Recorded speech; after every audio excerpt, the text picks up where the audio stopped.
So this is officially our first interview on Substack Live, but it's one that I've really been dying to do because I think there's a ton of crossover between politics and artificial intelligence, and it's not, I think, discussed enough. Gary Marcus is here with us. Of course, Ed is here as well, my brother. Gary Marcus is an AI visionary, I'd say. He's an author. He wrote a book that I've been reading a lot about is Taming Silicon Valley, where he talks about AI. He talks about how we can kind of put guardrails on AI. But he's somebody I really respect, and I feel he has something a lot of people within the AI space, especially on these podcasts, don't have, and that is he's able to push back against the populist view that, oh yeah, AI is amazing, it's expanding so rapidly, and there's nothing to worry about. And you get a But lot of hate for that too. You get as much hate that as we get for politics in the AI sector.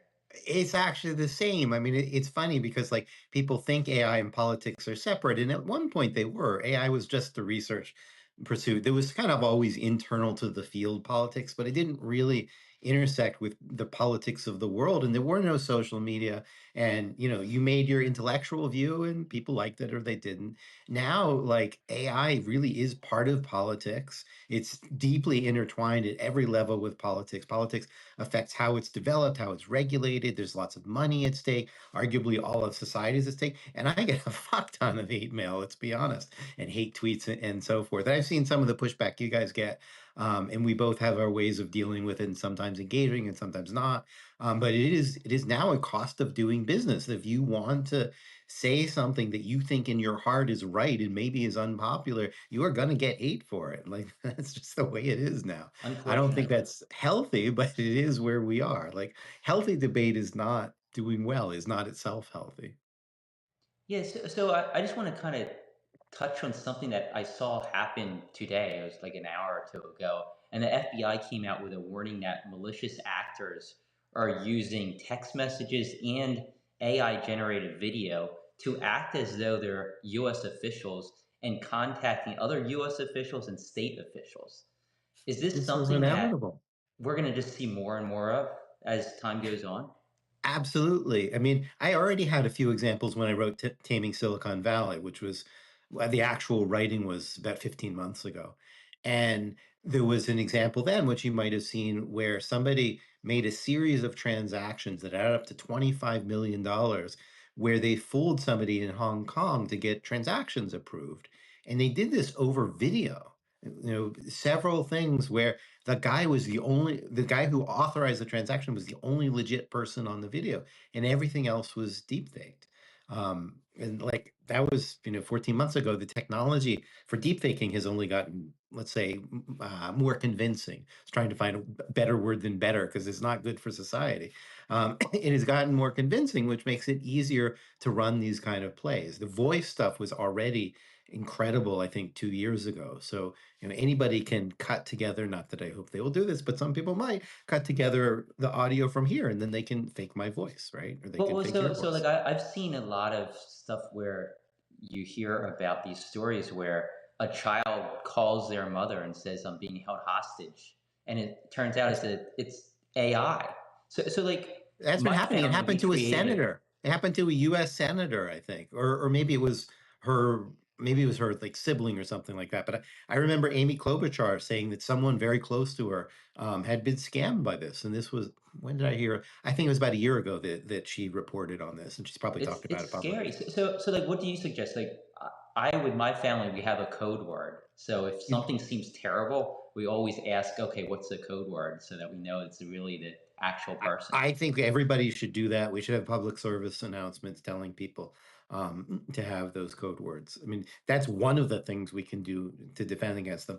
But that's like that's a little skirmish in a much larger battle, right? The much larger battle is how do we regulate AI at all? So like we want to make things like that illegal. We want to have, the FBI investigate those things, and we're moving completely to the opposite pole. which is to say no enforcement and no laws of anything. I was astonished earlier this week to see that in the congressional budget resolution, the reconciliation resolution, they dropped in something saying that it is, we'll see if this passes, but that states would not be allowed to have any regulation of AI. Well, states have been working much harder on deepfake stuff than the federal government. I think federal government has done a little bit on that. And then there are many other things where the federal government has done jack shit, is the technical term, for years, for over a decade. Like on privacy, like there's been a lot of talk but no action. On Section 230, which gives platforms basically immunity for what they do, there's been a lot of talk but no action. So fundamentally, the federal government has done nothing, and now they're having the cheeks to say, and you can't do anything in the states either. That's insane. And so, like, every individual use case that we might talk about, suddenly there's going to be nothing in the United States to protect any of the citizens. That's where we're headed. So, like talking about the federal government, obviously we got a new president about 120 days ago or so. Did Do we? you, do you how do you view Trump's presidency when it comes to AI safety? Obviously, deregulation is something that's going to happen. Uh, I think people on the right are going to What? argue Can I that interrupt for yeah, 1 second?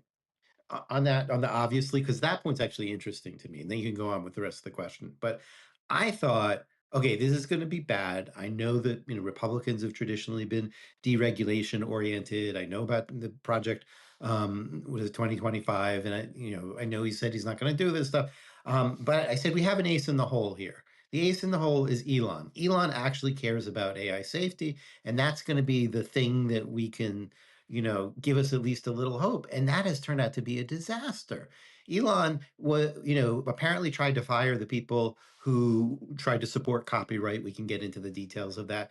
And there was this Paris AI summit, and I don't know. I mean, he wasn't there, but must have signed off on the Paris AI summit. The US said, we don't want to talk about AI safety at all. That was the one issue that I thought Elon really cared about. He still talks about it sometimes, but he's so enmeshed in other machinations of power and stuff like that, that he's a complete no-show, worse than a no-show on anything to do with AI regulation. And so that leaves it to like his buddies like David Sachs that have lots of money on the table. And there's been absolutely no positive development that I can think of. Maybe if I think really hard, it's just not good. well, and you mentioned Elon, like he has been one of the biggest proponents up until recently of safety, right? Like he says there's like a Oh, 20% chance that it ends humanity if we and don't. he still said that He yesterday. still says it. And he said that kind of stuff back to 2014, right? He actually has one academic paper that I know of, and it's about AI risk. Like he understands these issues. Up until recently, we actually emailed with each other. He's mad at me now, I think. But I mean, I'm inferring that he hasn't said as much. But for a while we were emailing. He really seemed to care about AI safety. Most of the email that we had was about that at some level.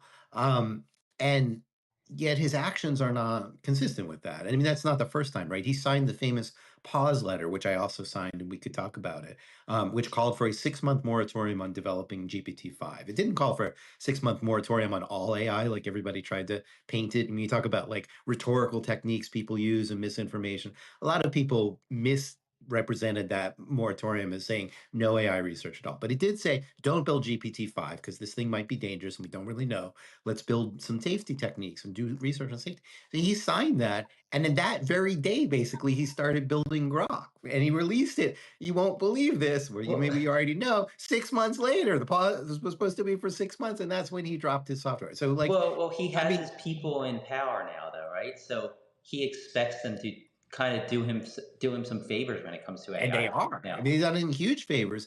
A whole lot of those favors were around driverless cars. His companies were under investigations, and he just gutted all the companies, multiple investigations, like a dozen. His sorry, his Doge basically undermined most of those investigations against his company, which of course gives him more freedom to operate, both for better and for worse, right? I think his cars may be less safer for it, but he might be able to advance them more quickly. I find it kind of funny how, like, I always viewed Sam Altman as a liberal, like a pretty far left liberal.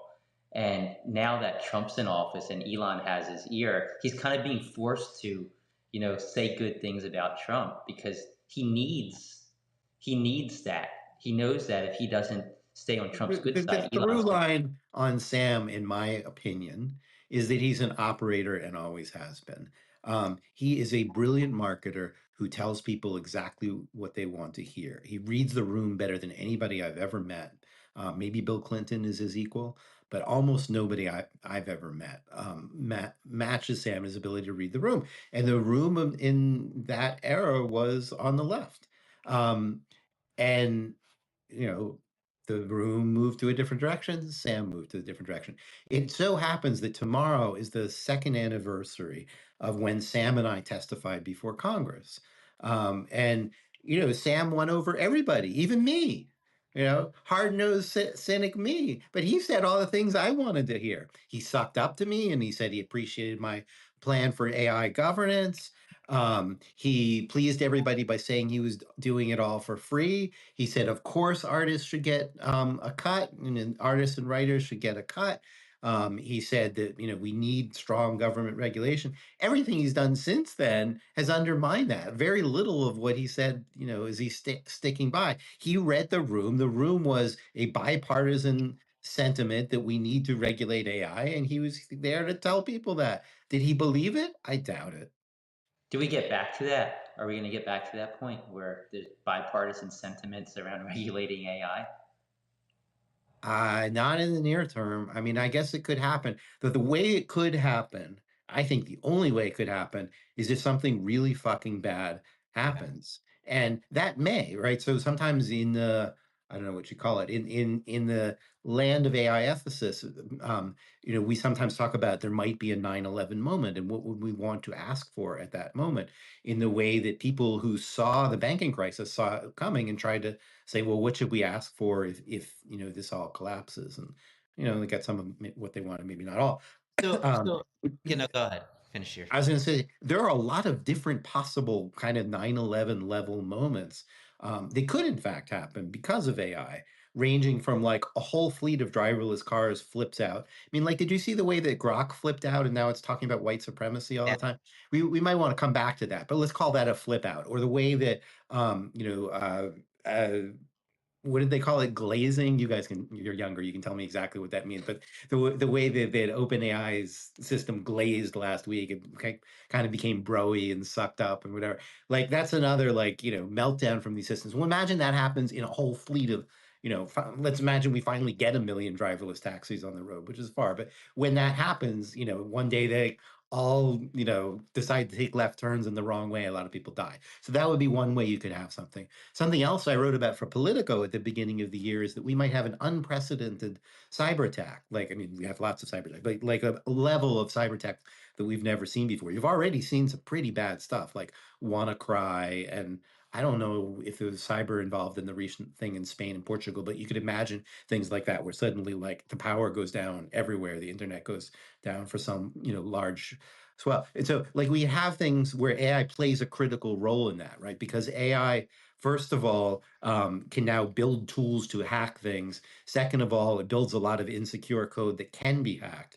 And then you combine that with the Trump administration's deregulation on essentially everything, which means like the best talent quits or goes to industry or whatever. So we don't have anybody competent to fight any of this stuff. Like that is like a perfect storm. And so we should not be surprised if there is some really bad incident where AI is, if not the only player, a major player in why it happened.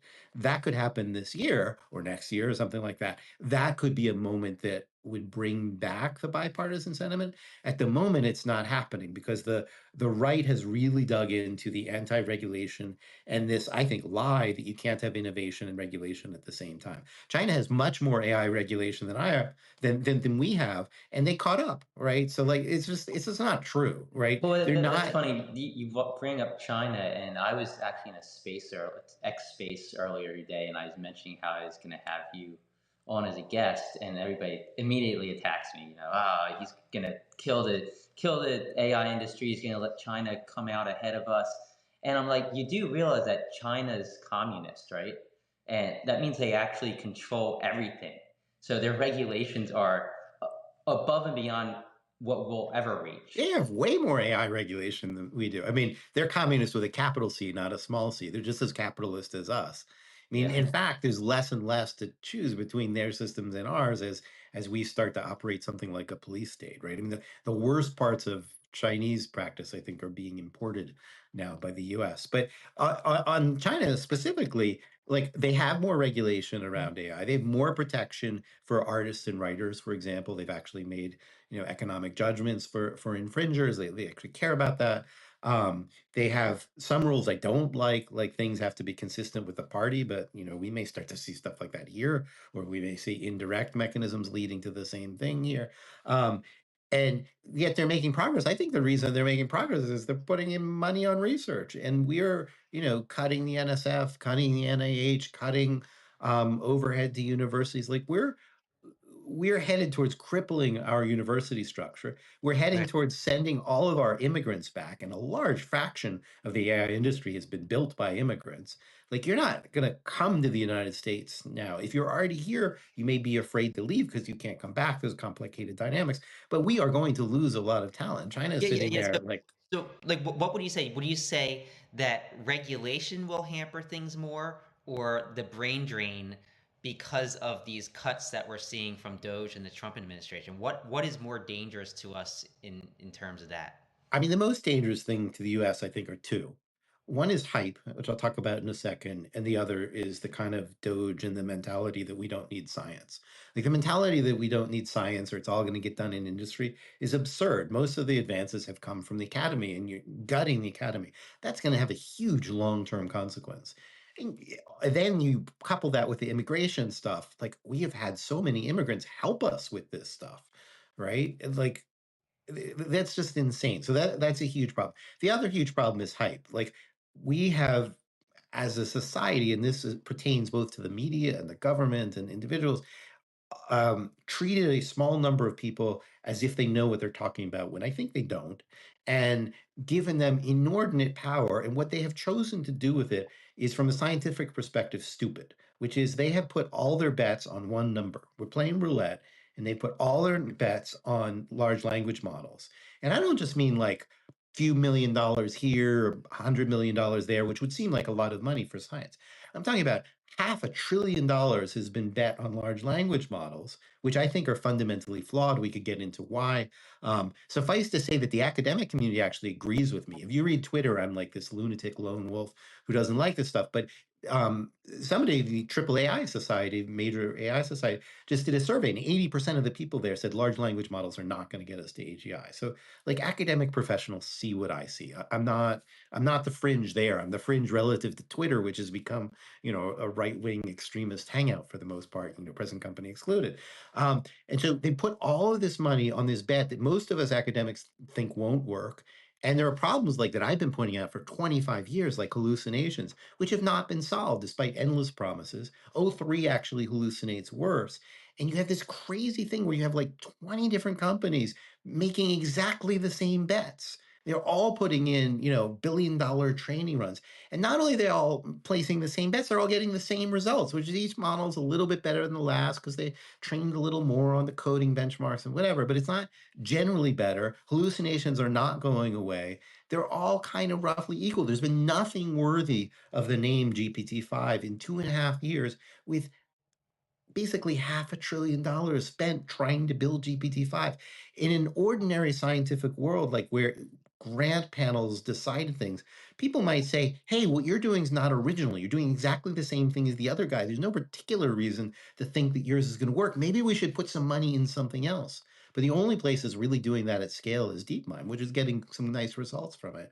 But it's even for DeepMind, it's a small part of the effort. And so, like from a scientific perspective, going all in on an intellectual monoculture is bad. And what it reminds me of historically is when in early 20th century, everybody thought that genes were made of some kind of protein, and they all spent all this effort trying to find which protein. And they were wrong. It was a sticky acid called DNA. So like you have these like times when there's an E-day fix and people just waste so much energy. And so I think it's a colossal error on the part of the United States to abandon the notion of sort of competitive grants, just leave it up to industry, that has a motivation for it to be right, and to just listen to industry in general and place all of its policy around it. Like the chip policy to cut off China at the knees was a stupid policy, in my opinion. Like it didn't work. It just incented China to make their own efforts at chips, and it also incented DeepSeek to figure out how to do it with the cheaper chips that weren't interdicted, and it led people to have these smuggling rings to, or whatever the word is, to kind of send them sub rosa and so forth. It didn't actually slow China down at all. It just pissed them off. Like it was no value, in my opinion, in that. I know some people will disagree. I know there's some counter arguments, but my view is the whole thing is built on this premise that whoever gets the most chips will win, rather than whoever comes up with an original idea might win, which I think is more likely at this point. Yeah, so what would you say is the next frontier? And I do want to go back to, I think, a tweet you made where you said that we're basically overestimating in the short run what the implications of AI will be, but underestimating in the long run. So That's right. if LLMs are kind of a dead end, if you want to call it that, what would be the next paradigm shift that would take us above and beyond towards AGI, and when do you think we could get there? I don't think there's any question that the next paradigm shift is towards neurosymbolic AI, which is something that people like Jeff Hinton have campaigned against for a long time, and I've campaigned for throughout my career. And I think that the writing is on the wall. AlphaFold is a neurosymbolic system. What that means is it has elements of neural networks and has elements of classical AI. This goes back to something, by the way, that I mentioned earlier, which is there's always been politics in AI. So people who have gotten their research funding from neural networks have tried to cut off those who get the symbolic AI and vice versa. It's been brutal since before I even entered the profession. And so we've had basically two separate paths that have been followed, and neither of them works on their own. And I think it's becoming increasingly apparent that what you need to do is to bring them together because they have complementary strengths and weaknesses. So the neural network paradigm, which is fueling all the generative AI stuff, is really good at learning at scale, at getting broad coverage and so forth, but it's never, or it's always superficial. It's never deep. The things that it learns, like multiplication, it'll do for like 10-digit numbers and not 12-digit numbers. It never gets the abstract algorithm. Or you teach it to play chess, you give it the rules of chess, a lot of games, and like after 15 moves, it's lost and it starts making illegal moves. Like it never really abstracts the essence of chess, despite seeing millions of games. And so it has a sort of superficiality to it, even though it can be very effective. It's a good mimic of humans, and it convinces humans that it's more human than it actually is. We could go into that too, but take my word for it. The symbolic stuff is better at abstraction, and we know how to build chess computers that beat, Kasparov and everybody else for 20 years. We've known how to do that. We do it very effectively. You can build it in a set of rules that will follow it, but it doesn't have the same broad coverage, and you kind of have had to handcraft everything and so forth.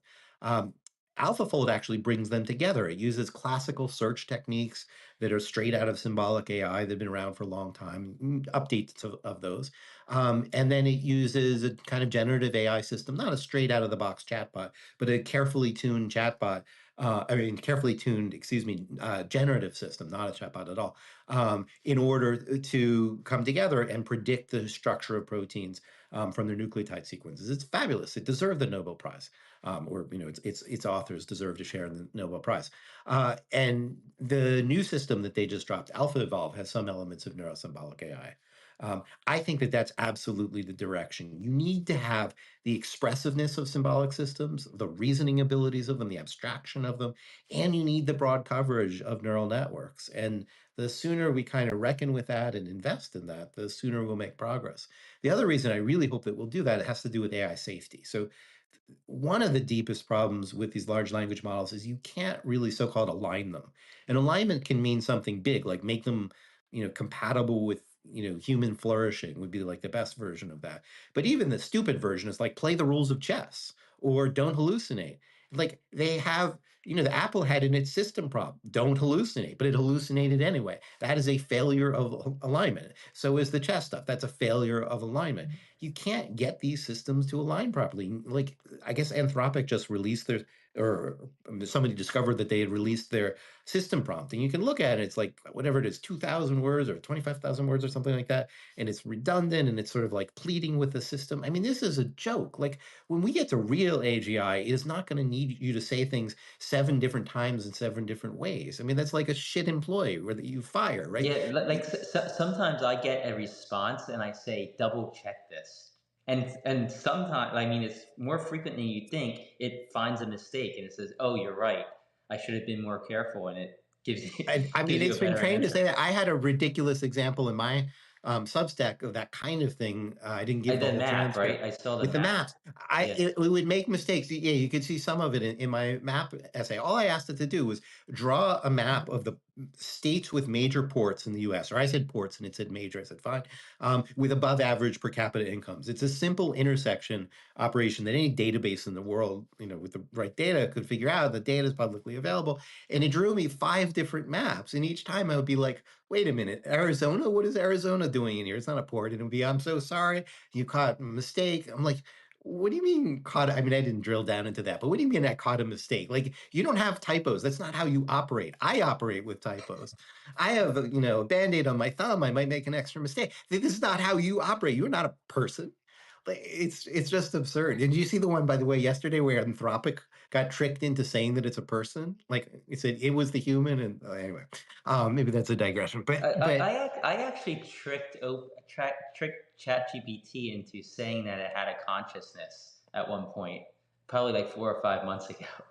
And I mean, when it says these things, it's just saying it's really important to remember this. It's just saying words that people have said in a certain context. So my favorite was when Blake Lemoine said that Lambda was sentient, if you can remember that. That was like about 3 years ago.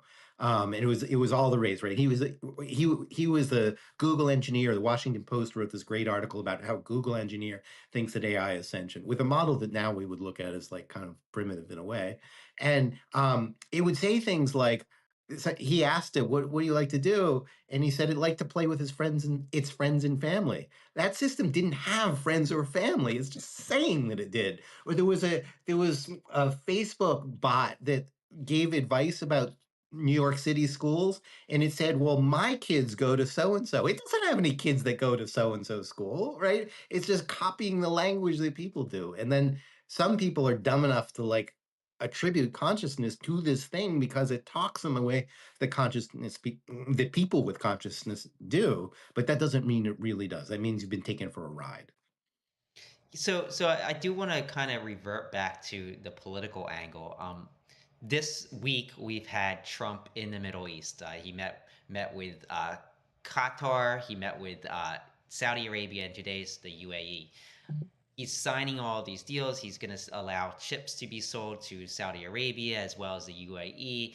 Uh, what what are the implications of this? Does that bother you? Do you think that is a problem that we are allowing some of these Middle Eastern countries, some of them that support terrorism and harbor terrorists, to have these powerful NVIDIA GPUs that can allow them to have these models? I mean, I would maybe recast it more broadly in terms of things like open source and how broadly we want the technology um, uh, be spread. And I think the reality is that nobody knows the scope of these tools, and that goes both ways. So we don't know all of the positive things that we can do with generative AI. We also don't know all the negative things. I just wrote another Substack, or took notes for another Substack that I didn't post yet. I won't yet, but I quote some of my favorite lines in popular music, which is the song "Getting Better" by the Beatles, and I'm sure you know it. And Paul McCartney says it's getting better all the time, and famously, John Lennon says it can't get no worse, right? You remember that? And then all I do is I paste in an email I got today, which was about cybercrime and all of the flaws in these systems. And I say, are we sure it can't get no worse? Like, these systems are in fact going to get worse. They will get better and worse, right? We will find positive medical applications, for example, of these systems. Like, they're not really good enough to replace a doctor, but there are ways in which they might actually be very helpful, and we'll figure them out. And we might have to build some other tools to help, but we'll get there, right? But also they will be worse. So they will cause more cybercrime and et cetera. And so, giving these tools, whether we're talking about the chips or the software, to people that have had a history of doing things that we're not so happy with, really carries some risks with it. And when Meta decided to open source Llama, they made the whole world have this stuff, and that extends to maybe bad actors like Russia. I think you share my opinion that Russia is not a good Yeah. actor, even if that's no longer the official Republican policy, apparently. And so there's that kind of bad actor, and then there are like drug cartels, for example, can use this stuff to generate misinformation, to scam people, to get their credentials. Like Meta made this decision. Now the whole world has these tools, and these tools are flawed, right? I've often argued they're not AGI, but even in their flawed form, and in some cases because of their flawed form, they can be really powerful tools for bad actors. So a true AGI might be like, I'm not going to create this propaganda horse shit. I don't want to start a nuclear war. No, thank you. I won't be part of your party. But a dumb AGI is like, oh, you want me to, write this video and make it look like this presidential candidate said that? Sure, here you go. And so you have these tools now that can be used for all kinds of mayhem and mischief. And we've put them in the hands of bad actors. Giving chips to the Middle East may not be the wisest idea, but I'll try to stay out of that a little bit. Um, but as a general thing, the broader the distribution we have of the stuff, the worse. Now, I think that AGI is yet to be invented, and I see all of this as a dress rehearsal. We've given away what I've sometimes called BSI, which should make you think of bullshit intelligence, but I call it broad shallow intelligence. So we have BSI now in abundance, and we have given it away basically, and we have facilitated now everybody's use of BSI. And I think that was a bad move, and I think we will increasingly see that it was a bad move. We will have another chance with another technology that will be smarter and better to decide whether we made the right decisions this time around. I think of it as a dress rehearsal. A dress rehearsal that has not gone well. We've not controlled the technology at all. I'm not a doomer per se. I don't think we're going to go extinct as a species, but we might really cause a lot of mayhem even with these tools. We might cause more mayhem with future tools. And I hope this is a wake-up call. But in Well, fact, the reality is it's almost like the opposite. Like Washington's like, yeah, fuck it, do what you want with it. And I don't think that's a good call. yeah, like I mean, to me, AI is the thing that Congress should be talking about the most right now. We have to get ahead of it, right? We have to be ahead of the game. And I mean, even Andrew Yang talked about this like 4 years ago. Was that with his pushing of the UBI, just because foresees what's coming, and it might be years, it might even be a decade in some people's time scale before AI kind of really starts taking over all the jobs. But Congress is just like sitting back and waiting for it to happen. And that's not really how we should be viewing this. We have to be ahead of it, because once you hit that point, it's too late to really start panicking and making laws. I completely agree with that. As I said, it's the second anniversary of when I went to the Senate. Tomorrow will be the second anniversary. And at that time, I thought the Senate actually got it. I mean, we had everybody from Hawley and Graham on the right to Durbin and Cory Booker on the left, Blumenthal and so forth in that room, all agreeing we need to do something, right? And they all agreed we needed to do it quickly. They all agreed that we took too long on social media, that was a disaster. And I left that room thinking, wow, this was like a historic moment. And Sam agreed too, right? The most prominent member of industry agreed. I thought, wow, this is going to be really the start of something amazing. And what I saw is even before the Republicans took power, that Chuck Schumer sat on too much. There were a lot of individual senators who wanted to get things done, and Schumer just didn't put anything forward. And I started to freak out and say, we might not have the Democratic Senate, come next year. We need to do something. And I tried in my ways to put some pressure, but I failed. Right? The whole book, Well, Taming it's like an Silicon Valley, was 82% issue, right? 82% of Americans believe we should have regulation. So you'd think yeah. that's something at least You one would party could think. get behind. Yeah, and so you could ask why, even in the Democratic regime, did we get nowhere? So in the Republican regime, the people in industry are trying their best to quash things. But I think even when the Democrats were in power, the reality is that money talks, and you would not believe how well organized and how well capitalized Google and Meta and so forth and OpenAI are. Right? They have billions of dollars to lobby around this stuff. I don't know the exact figures, but they spent, for example, enormous amount of money on the EU AI Act trying to kill it. And now that it's passed, they're still trying to undermine it in various ways. And especially in the United States, where we have things like Citizens United, where these organizations can put in unlimited money. And, we saw a bunch of them put in $1 million a piece for the inauguration, which is basically unregulated funds and so forth. We're Anybody who wants regulation is fighting a lot of money from big tech companies. Yeah, so talking about OpenAI, talking about Elon Musk, Mark Zuckerberg, which one of these people, and also you can throw an Anthropic and Google in there, which one of these companies or people do you think take serious safety the most? And which one do you think is the most haphazard? I think OpenAI, it's all talk and no action. I don't think they really care. I think Microsoft used to talk a lot about, if not safety, responsible AI. We could talk about the subtle differences there. I don't think they much care anymore. I think if anybody still cares, it would probably be Demis Hassabis at Google. Google DeepMind. I think that he's the one from my own personal conversations with these people that most understands the concerns and would like to do something about it. Even he is in a complicated position now, right? He's in a publicly traded company running AI for them. There's all kinds of pressures on him. But if there's anybody who I thought among these leading companies might actually care about humanity, I think it's pretty clearly Demis. So I mean, is it kind of like steroids in sports, where like if one athlete takes steroids, then they all feel like they have to because they can't That's compete? not that's not even speculation anymore. If you read OpenAI's last blog about this stuff, it's like we have restriction X, we have restriction Y, we have restriction Z. But if anybody else violates these, we'll let it go. So it's like basically if anybody else takes steroids, I'm fucking taking them too, is basically, the translation of that. So we talk about regulation and in terms of the U.S. regulating it. But if let's say the U.S. does regulate it and Russia and China, they don't regulate it the way we want to, does that kind of make everything that we do as a country for naught?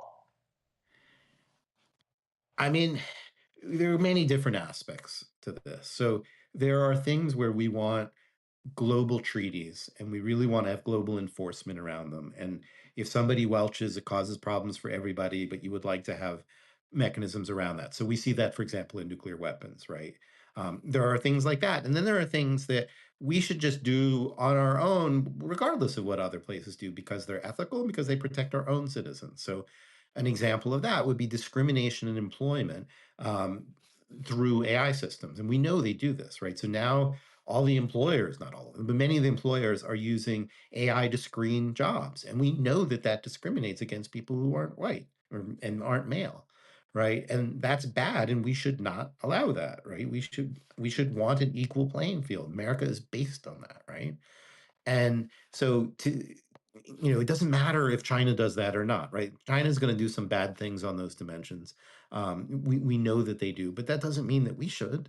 So there's this mix of things where you really want international compliance and stuff where to protect your own citizens, or take cyber crimes as a sort of intermediate case. Like we absolutely want to cooperate. We want global cooperation where if there's some big incident, the countries actually tell each other so they can deal with it. I mean, part of the problem with COVID, I think, is that China told people too late. That was a failure of international collaboration by a welcher. I mean, I'll probably get picketed for saying that, but it is how I see it.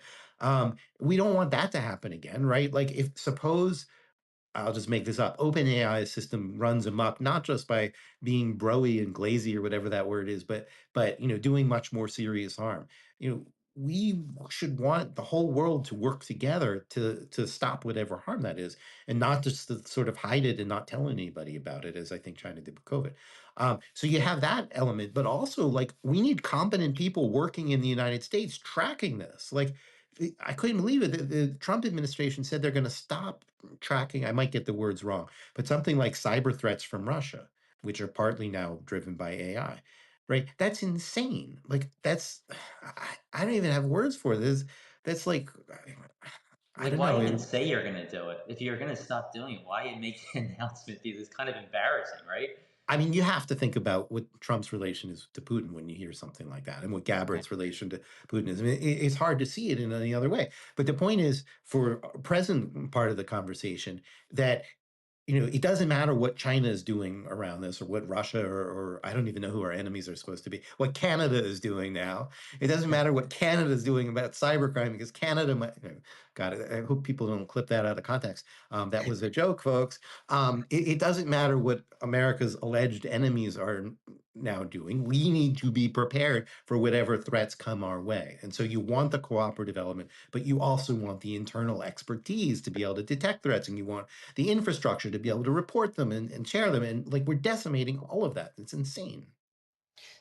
Yeah, I totally agree with all of that. But like, how about, is it better to focus on technological defense against AI, like spending billions of dollars on that, a percentage of budgets of these large corporations that are building AI, like a regulation like that, rather than regulations that say, hey, you can't roll out GPT-5, or something like that? Like, would Look that be at the guns. Look at guns, right? You have to do both, right? I mean, in an ideal world, which we don't really live in, but some parts of the world live in, you have, well, we have some, right? You have some regulations about restrictions on guns. So at least some parts of the United States, I no longer know all of the rules, but some parts of the United States, for example, you have to pass a background check, right? So that's an example of a restriction of access to guns, right? And we have that. And we also have cops and detectives, right? We have detectives, for example, track down if somebody is actually shot. They do forensics, and then we have a legal system to put people in jail if they do use guns that they've obtained illegally or use them in illegal fashion, right? And you need a whole range of things, in part because not every human's going to follow the rules, and not every AI is going to follow the rules. So you set out some rules, and you do need to have those rules. It's not like we're going to say, hell, let's just make murder legal because sometimes people get away with it. I mean, that would, right? Yeah. Like, that would be absurd. And we shouldn't say, well, we should just make, cybercrime legal because a lot of people do it. We should make it illegal, but we also need enforcement, and we need judicial and so forth. We need the full range of these things.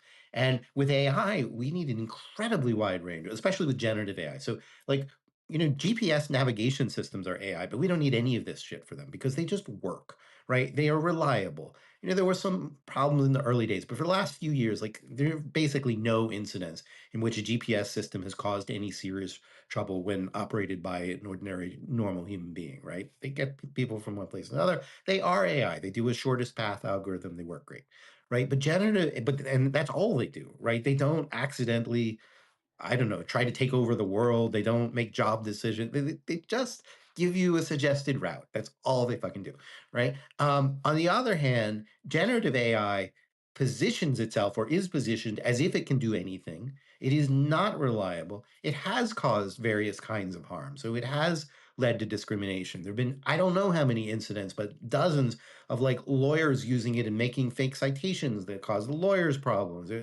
All kinds of things. And it's a huge range, right? Because this technology is at least intended to be general purpose. Again, I call it BS, broad shallow AI.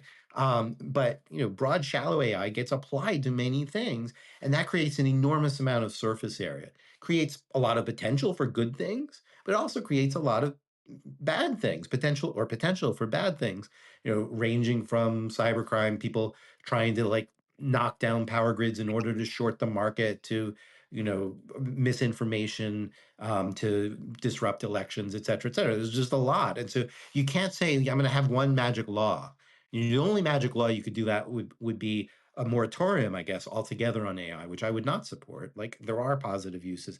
That's too broad, right? And so, and even there, like, then you'd still have enforcement problems or whatever. And so, like, there's not going to be a simple solution here, because broad, shallow intelligence can be used in so many ways, is not reliable, but is being actively used. And so you need What would if you were advising a member of Congress, what would be the number one regulation or rule that you would like them to pass in Congress? probably number one would be a requirement that if somebody's going to deploy something that's genuinely new and different, and we could argue what that means. It might just mean, significantly bigger, and it might mean has new tools or whatever. That there be some kind of pre-deployment check by some team with independent oversight, which is modeled on what we have for the FDA, right? You can't just say, "Hey, I've got a new drug and it saves everybody," and not do the work, right? You have to do the work, and it's an investigative process, an interactive process in which some independent oversight says, okay, this is, the benefits outweigh the risks. That's really what this should be about. The benefits of this new architecture or whatever outweigh the risk. And if you can't make that argument, you shouldn't release it. And maybe that sounds obvious, but the reality is we don't have that now. So, for example, OpenAI has said a couple of times lately, our new system elevates the risk of bioweapons attacks. So people could use these things to create and distribute bioweapons and give them advice about how to do that, et cetera. And then it's been up to only one individual. Okay, there's this elevated risk.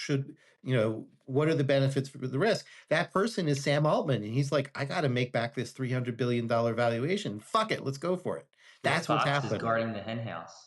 Fox's Garden in the Henhouse, exactly. I think that was a chapter name in my book, It or it was. should have been, or a I think I saw section name, or that. something like that. That's exactly what's happening. And you talk to people that have left that company, and they all say he doesn't really care about AI safety. And so to leave these major decisions in the hands of people like that have huge economic incentive is pretty bad. So if I had a number one, that would be it.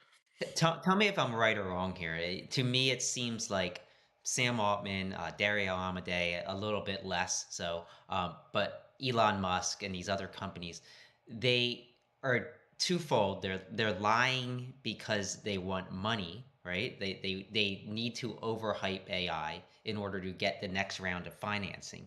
That's right. There's a financing treadmill that keeps them pretty dishonest, I think. So, So, so if that's the case, is the whole public's perspective on AI being massively skewed in that oh direction? yeah, hugely so. And like these guys have been, let's say, let's find a gentler word, have been fibbing towards the optimistic side for a long, long time. Really going back to the beginning of AI, it's always been about funding. It used to be about government funding. Now it's about venture funding and things like that, and public market valuations. But they have always told us that certain things are imminent that are not. In the modern era, I would say that started with Sergey Brin in 2012. Maybe he believed what he said, but he said that we will have driverless cars in 2017. And then Elon picked that up and he said that every year. And we don't have genuinely driverless cars at scale. We have some demonstration projects. We have had demonstration projects for 40 years. He has not come up with the goods. Waymo is a little bit closer, in my opinion, but they haven't come up with the goods either. They less overpromise these days than I think Elon does. But so Elon, in the process of doing this, became wildly wealthy, and Sam obviously took note. And so Sam has been doing this the most, and he's just doubling or nothing. It keeps, first it was sort of like we'll solve every business problem. When he didn't do that, the other day he said we're gonna, extract the value of the light cone of the earth, right? I mean, like he actually said this, right? I mean, he just keeps doubling down, making bigger and bigger. Oh, and I left out we're gonna solve all of physics. I mean, to an actual scientist, I don't even know what that means to solve physics, right? It's not even a coherent claim. And then they leave out, like Dario's made similar claims. They leave out that like you have to do clinical trials. So they're like, we're going to solve all of medicine by 2030. Well, no, you're not, because you're going to need to do long-term trials of every drug that you propose. Like that's not magically going to go away, even if you have AGI. We're not going to have AGI that can do all of this in silico. The biology is way too complicated, at least not, certainly not in my lifetime. That's not happening soon. We'll get better at sort of doing a little of that. We're still going to need clinical trials. The fact of the matter is, you have like hundreds of thousands, maybe more, different molecules running around in your body and they interact. And so you can't just like say, I ran this little simulation and I think it's safe for people to take it. You have to have them actually take the drug in order to find out. We can maybe reduce that time. We can do a better job of predicting which clinical trials would work, which is a very serious issue because different drugs work on different subsets of people. There are lots of ways we can improve things. But these notions like, oh, by 2030, we're going to solve biology or physics, that's fucking insane. It does not make sense if you actually understand how those fields work. It just doesn't. But they keep making those promises. I think you were going to say, is it A, that they are, lying to pump their valuations? And I was started to answer, well, yes, that's part of it. I don't know what you had behind door B, but that is certainly true. There is some truth in that these guys have learned that making these big promises never gets them in trouble, always raises their valuations, and so they keep doing it. Well, yeah, and I guess B would be, I kind of lost my train of thought, but B would maybe be that they have to stay ahead of everybody else in the public perspective. So they're embellishing how good their models Yeah, are. So that's a big thing that's going on in a smart question. So there's been a lot of problems recently with data contamination and other things. So one of the things they're all doing is training to the benchmarks. So they find out what the benchmarks are and they do some kind of data augmentation. They make up problems that are similar to those. How much of this is going on, we don't know, but we have indirect evidence for it. So one example is there are all these reports of these things being amazing at math. So somebody realized what I realized about the data contamination and did a really clever study. They took the International Math Olympiad and they tested these systems 6 hours after the problems were announced, which means not enough time to pre-train the systems on those problems. And performance was like 5%, even though on other benchmarks it's at like 60%. That tells you that there's a lot of like juicing to the benchmarks. There's some other things that tell you that too. So they're all working on these coding benchmarks where you can anticipate the problems. They're showing better performance there, but they're not showing better performance across the board. Hallucinations, for example, are actually up. And so it's not that they can beat everything. They're beating particular things where they can guess what the problems are. And then the most extreme version is it appears maybe, and I wrote about this in my Substack, that Joel Pineau maybe quit working at Meta because they were maybe doing some really dirty things like mixing in the training set with the testing set in benchmarks and like really trying desperately to make Llama 4 work. And we don't know for sure the details, but I wrote about them such as we know in the Substack. So it looks like there's a lot of pressure to, say I'm winning on these leaderboards, even though it probably doesn't mean that much. That's not new. It's always been true in Silicon Valley, but it's much more extreme. There's much more money at stake. And so, yes, I think that is some of what's going on. And they may even believe it themselves. Sort of door number three is, you start to believe your own Kool-Aid. You kind of juice the benchmarks, you beat the benchmarks, you forget that the benchmarks are not very good measures, and you get really excited. And so there's some of that too, I think, of sort of When do we hit genuine AGI? Like when would you say on a timeline when the like soonest I can imagine is maybe a decade. I think if you break it down as a cognitive scientist, we're just missing a lot right now. And it's just not plausible we're going to figure it out quickly. And something that people forget is even when you have a good idea, it takes a long time to put in practice. There's a good idea of driverless cars 40 years ago, and still you can only use them in 10 cities in the world or thereabouts. And there are 15,000 cities. So it's still, after 40 years, a demonstration project, right? Or take or take convolutional neural networks that LeCun kind of figured out in the 80s based on some other prior work. I mean, it took, I don't know, 30 years or something like that before this really had an impact on industry. Or take transformers. They were figured out in 2017. They moved faster. But, until GPT-3 came out, or until ChatGPT came out, almost nobody had really, taken them seriously at all. So it took several years, and I would say that the bugs are still not ironed out in those systems. And that, in fact, we need other kinds of architectures. But putting aside that argument, the fact is that most of these innovations take a while to put into practice. Or take RAG, which was supposed to solve all these hallucination problems. People have been futzing around with it for 3 years. It's made a little progress, but it's not magic. To really get to AGI, I would say, and interestingly, Jan LeCun, who's in some ways been my nemesis, would say the same thing. We need a bunch of fundamental discoveries. We're just not there yet. He and I would agree, we need world models, for example, and what's in these things is just not rich enough. And I would argue that we need symbolic knowledge, which we don't have a good grasp of with these systems. We need a reliable way to stop hallucinations, stop these boneheaded errors. The chance that we're going to kind of pull all that together at the last minute is small. And if you really are honest about where we are now, the stuff is like 80-20. It gets 80% of the stuff phenomenally well. You're amazed. How can an AI system do this? But it's still like wrong 20% of the time. And AGI, I don't think would be wrong 20% of the time. It's like people have rescaled their expectations, but they shouldn't. AGI should be like a calculator or the Star Trek computer. You ask a question, it gives you an answer, and you can trust it. And you ask it to write a biography, it doesn't just make stuff up. It's like, well, I think there's, I mean, somebody made up an obituary of me, Liron Shapiro, for his show the other day. And I looked at it, he scrolled it on screen while we are on the podcast, and it had stuff like a fake quote from Yoshua Benju. I later looked it up. It's like, Gary's a swell guy. I'm like, I don't think Yoshua said that. That's not a debating quote, but it was roughly that. It said I debated Jeff Hinton, but I hadn't, and blah blah blah. They just still make stuff up, and stuff that you could look up and easily verify. There's still like something fundamentally missing, that they can't do fact checking and sanity checking on their own work. And so you're going to tell me, like, by 2027 we're going to solve all of these problems? Like, as a scientist, I can say there are unknowns, there are things I don't know about, but also I can look and say the probability of solving all of these problems that quick is low. And look what happened, for example, with driverless cars, where we had a very analogous situation. There were too many little problems, like, what do you do when you see leaves? What do you do when there's slush on the ground? What do you do? And it's actually taken a long time to solve each one. Like, look how long it takes Waymo to roll out a new city. They need so much detailed information on a city now that they announce a year in advance, okay, we're going to try Washington, D.C. next. They actually did that. Or we're going to double the number of cars to 3,500. They actually did that. But it's like, it's still small incremental stuff. They're not saying next year we're going to have this system actually working and you can take them in Mumbai and it'll be fine. Like, they know that's not true.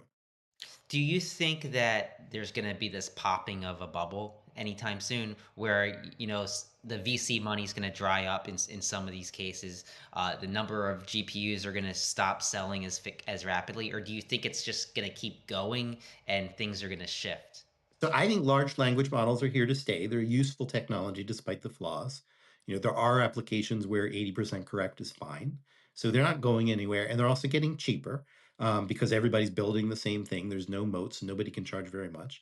But we don't need as many chips as we're building, because they aren't the path to AGI. And this notion was we were going to keep scaling them, and we would have essentially we would get AGI when we made them big enough. And it's pretty clear now that that's not actually true.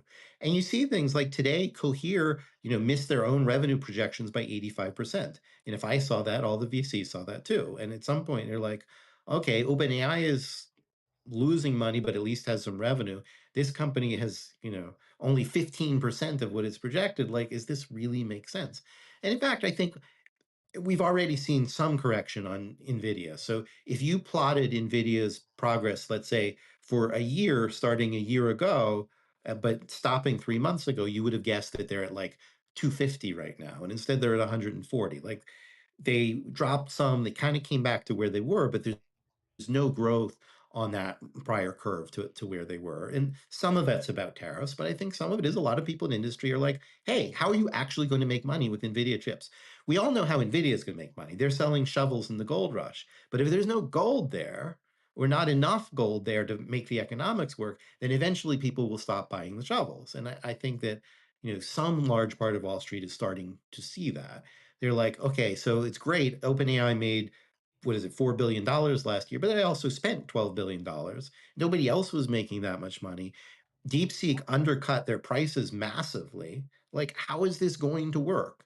I'm on record as saying I think OpenAI might turn out to be the WeWork of AI. The valuation there is just not sustainable. And what are they going to do now? They're valued at $300 million. Are they going to have an IPO at $1 trillion? Are people really going to go for that? If they've never made a profit and have lost a lot. There are a couple historical precedents where people have sold that argument, but not a lot. And the competition has gotten a lot steeper. So I don't think the economics will work. And if OpenAI does ever fail to make its funding, I should have said this. OpenAI is really dependent on raising money, lots of money. Their next move almost certainly will be Saudi money, and what you talked about earlier is probably setting the way for that. But if they're burning, what is it, $1 billion a month or something like that, even with venture money, eventually they run out unless they can stand on their own 2 feet, or convince the public markets. And so I think at some point they're going to have a liquidity problem, and that's how these things tend to happen. That people start to run for the exits, and if they, Like Altman says, he's going to have these models that they're going to maybe eventually charge $2,000 a month for, that have, like, doctorate IQ. Do you and he can think that say anything he wants, but that like the reality is that O3 hallucinates more and is more expensive. And so, like, how many people are going to adopt it and for what problems? And I think some businesses are already like pulling back. I mean, like, did you see the Klarna story? I mean, it's not exactly on point, but it's a little bit on point. Klarna was all running around last year saying AI is amazing. We're going to let go of our employees. We're going to use AI for everything. And of course, they were raising awareness for an IPO, and so that became their story: is we're the AI company, and they leaned into it really hard. And then the other day they said, okay, we need a bunch of humans because AI can't really do all of this, right? So there's been a bunch of cases like that, some public, some private, where companies have tried to use this stuff and they're disappointed. If O3 costs $2,000 a month, the appetite for trying it out when it turns out to be kind of 80/20 is going to be limited. There will be some Yeah. places that use it, but whether they can make, a living doing that. And then they also have the problem that, okay, they're charging $2,000 a month. DeepSeek is like, well, we'll take a loss here to keep the market. We'll do it at $200 a month, even though it costs us 400 or whatever. And then suddenly they can't charge the $2,000 a month. Like, who's going to pay $2,000 a month for O3? Who is paying that? I don't know. It's not, a lot of people probably. Yeah, it's hard to see, at least at this point.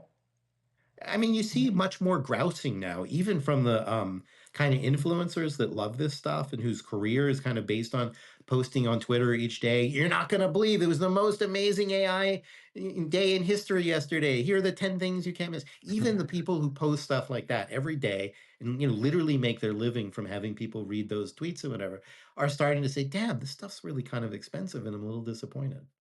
Yeah, like I'm one of those people that I get really excited about the future of technology, especially like the medical stuff. But at the same time, you have these people on X making these like long threads of like oh, I did this, I did this, I did this, and then it's leaving out so much of the actual context It's all of new. the errors that actually took place for them to get to that solution, I think. Exactly. I always think of it as numerators without denominators. Like, they say, look, this person saved their lives with ChatGPT. And it might even be true. Like, medical science failed them and so forth. But like, that is one person. And there were like, 5,000 other people that got jack shit out of it. It said take an aspirin. And like, nobody writes about that because it's not interesting. ChatGPT told me to take an aspirin and it didn't cure me my rare disease. Like, nobody writes that. And so you have the numerator and not the denominator. Like, it's happening Yeah. over and over again. Well, like we've been at it for an hour. I think it's probably a good time to end this. But I think before we go, first of all, I definitely follow Gary. Gary is amazing.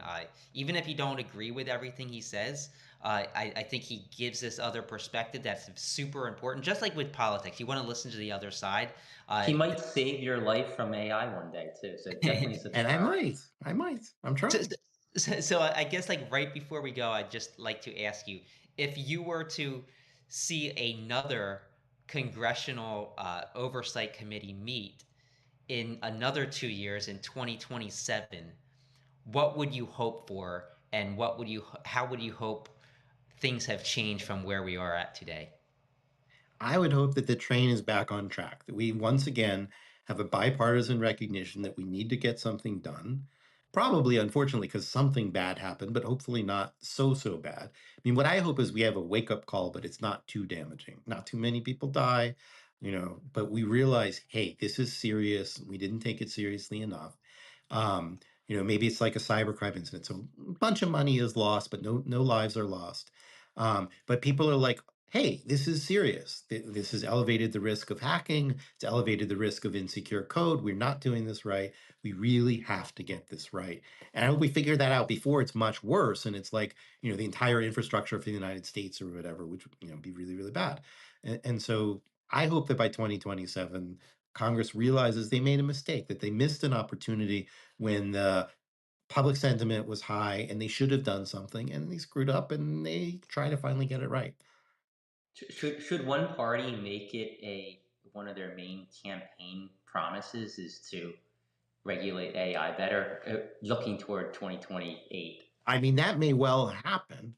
My policy had been to talk to anybody. I went on Fox many times and um, uh, uh, Lou Dobbs and many of these kind of more conservative shows, as well as the left. I've been on, CNN or whatever, and you guys are on the left. And my view was to try to keep it from being partisan. And initially, that was effective.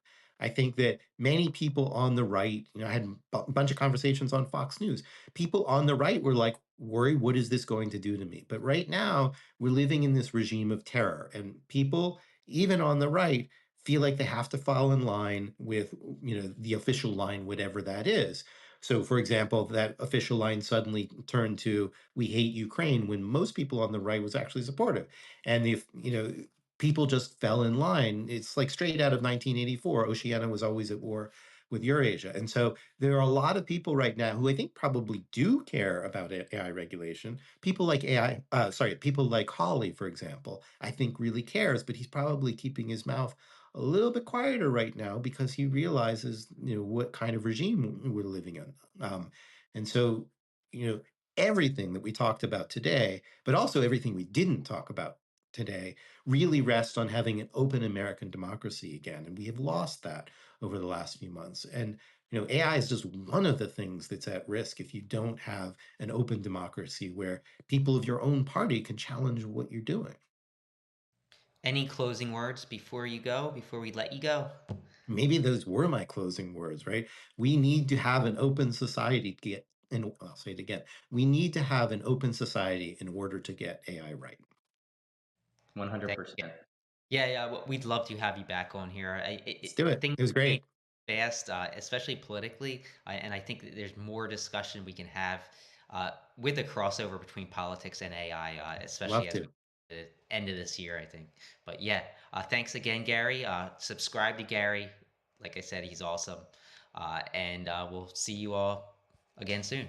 Yeah, have a good day. GaryMarcus.substack.com for those who want to. And thanks a lot. It was awesome. See you guys.